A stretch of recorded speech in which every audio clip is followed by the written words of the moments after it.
बेटी की परवरिश। जिंदगी किसी को किस मोड़ तक ला सकती है। एक दिन कविता अपने पति से कहती है, कौन है ये बच्ची, बताते क्यों नहीं, क्यों लेकर आए हो इसे यहाँ? कविता, ये मेरी बच्ची है। माँ पापा मेरी शादी शिवानी से करने के लिए मान नहीं रहे थे, लेकिन मैं उससे बहुत प्यार करता था। अब वो इस दुनिया में नहीं है, लेकिन सन्निका की जिम्मेदारी मेरी है। इसे मैं अपने पास ही रखूंगा। कविता ये देखकर सुनकर सन्न रह जाती है। कैसी बात कर रहे हैं आप? लोग क्या कहेंगे? मैं कैसे इस बच्चे के साथ जीवन चलाऊंगी? देखिए, इसे देखकर मुझे टेंशन हो रही है। आप इसे ले जाइए यहाँ से। मेरी भी तो बेटी है, मैं उसका हक कैसे मार दूं? दिनेश कविता को किसी तरह समझा लेता है। देखो सन्निका, ये आज से तुम्हारी माँ है। इन्हें तुम्हें माँ कहना है। कविता को तो सन्निका को देखना भी गवारा नहीं है, फिर वो उसकी माँ कैसे बन पाती? और शायद दिनेश भी ये हकीकत जानता था। कुछ साल बाद देखिए, अब राधिका बड़ी हो गई है, उसके लिए किसी अच्छे घर का रिश्ता देखिए ना। शादी तो करवानी है ना। हाँ, लेकिन सन्निका उससे बड़ी है, पहले तो उसकी शादी तय करेंगे ना। जमाना जानता है कि वो एक नाजायज लड़की है, कोई उससे शादी क्यों करेगा? ऐसे भी आता है क्या उसे, जो कोई उसे अपने घर की बहू बनाएगा? तभी वहाँ सन्निका आ जाती है। पापा, मुझे स्कॉलरशिप मिल गई है, आगे का सारा खर्चा यूनिवर्सिटी वाले उठाएंगे।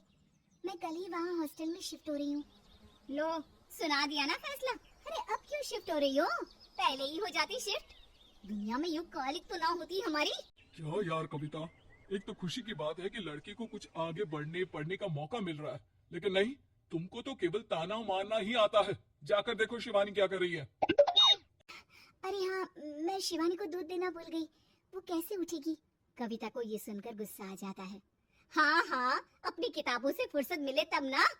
मेरी बेटी ना कुछ खाए ना कुछ पिए, यही तो चाहती हो तुम। सन्निका, जिसने कभी कविता से बात ही नहीं की थी, क्योंकि वो उसे हमेशा कोसती, वो वहाँ से बिना कुछ कहे निकल जाती है।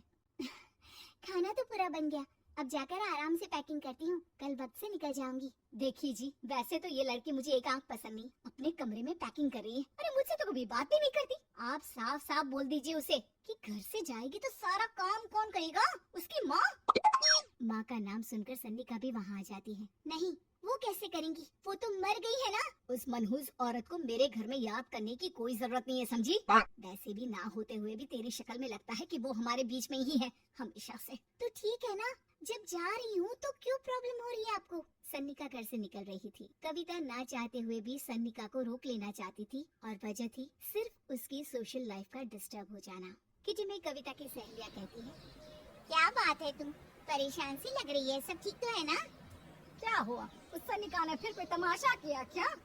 अरे नहीं नहीं, चली गई, वो तो ऑक्सफोर्ड की कोई एनजीओ है, उसकी स्कॉलरशिप मिली है। मेरा भाई बता रहा था कि उसका तो फ्यूचर ब्राइट है। अरे चल ना, तुझे क्या, तेरा तो पीछा छूटा उससे। कैसे क्या नहीं, घर का सारा काम करती थी। इसकी छोटी बेटी को भी तो उसी ने संभाला था, याद है? उसकी छोटी बेटी का जो केस हुआ था, वो भी अपने सर ले लिया था। हाँ, तो बदले में सारा खर्चा भी तो हम लोग ही उठा रहे थे ना। और पता है, वो मुझसे बात भी नहीं करती, जैसे पता नहीं मैं ही उसके माँ के मरने के लिए जिम्मेदार हूँ। अरे खुद को क्यों दोष दे रही है? तूने जो किया शायद कोई नहीं करता। कविता को समझ में नहीं आ रहा था कि उसके साथ ऊपर वाले ने ऐसा क्यों किया। वो शाम को घर आती है। आज तो बहुत खुश होगी तुम, एक बला से छुटकारा मिला ना तुमको। बेचारी की जिंदगी नरक बना कर रखी थी। वो तो कहते हैं ना, ऊपर वाला सब देखता है।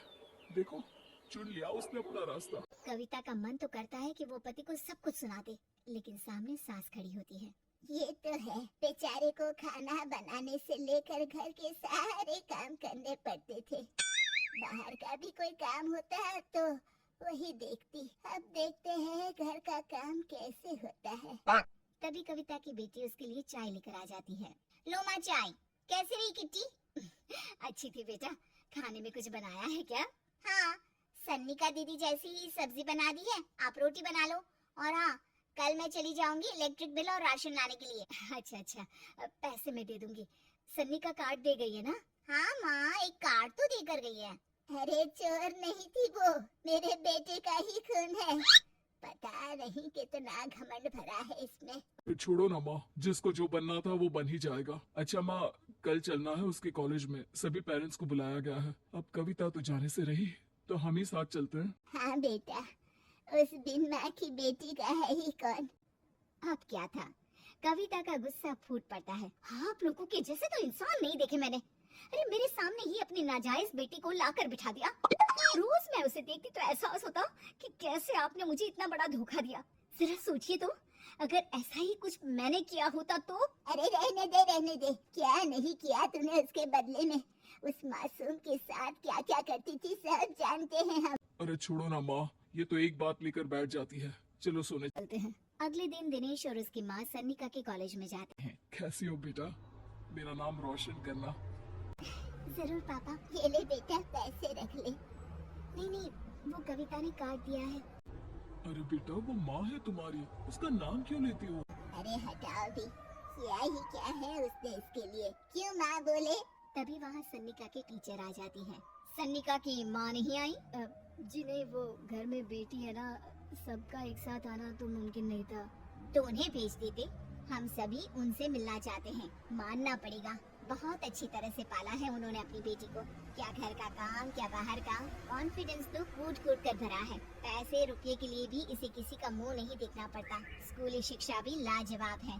पिता और दादी को एहसास होता है कि जिस कविता के पालन पोषण पर उन्हें हमेशा से शक रहा, वो सन्निका के भविष्य के लिए किसी वरदान जैसा साबित हुआ।